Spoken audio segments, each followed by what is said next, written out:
Comment est-ce que l'intégration continentale peut-elle se faire dans une cacophonie linguistique caractérisée? Les pays africains ont chacun, à l'intérieur d'eux-mêmes, leur langue. Et c'est une bonne chose. Nos langues sont nos richesses. Nous devons arrêter de dire, comme on l'entend souvent, ma grand-mère au village est illettrée. Pourquoi? Parce qu'elle parle le Chiluba, parce qu'elle parle le Kikongo, parce qu'elle parle le Peul. Non, votre grand-mère n'est pas illettrée du tout. Elle est lettrée dans la civilisation qu'il a vu naître et elle est peut-être un savant dans cette civilisation, ce que vous n'êtes pas dans la civilisation que vous prétendez maîtriser. Nous devons donc arrêter d'utiliser ce genre de termes qui n'ont pas de sens. Ce qu'il faut justifier, c'est pourquoi nous ne parlons pas nos langues.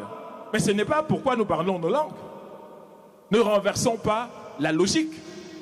Donc, les langues sont cruciales. Parce que comme le dit Ngugi wa Thiong'o, spécialiste kényan, homme de lettres, il dit clairement que les langues ne sont pas seulement un vecteur de communication. Ce sont des transmetteurs de civilisation.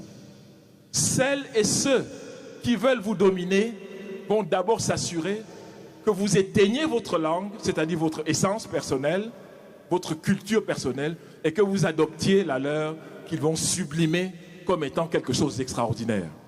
Et malheureusement, ça a beaucoup réussi. Parce qu'on voit bien des Africains, non seulement qui ne connaissent pas leur langue, mais pire encore, sont fiers de dire qu'ils ne connaissent pas leur langue. C'est une catastrophe. Donc, nous proposons que une langue transafricaine soit restaurée, instaurée à travers tout le continent. Ce n'est pas quelque chose de nouveau, car dès 1948, Cheikh Anta Diop écrivait déjà à ce propos et nous montrait l'importance d'une langue transafricaine. Je pense qu'il est absolument crucial pour nous de savoir que, en instaurant une langue, et il a proposé le Kiswahili, en instaurant une langue, nous allons ouvrir l'Afrique aux Africains.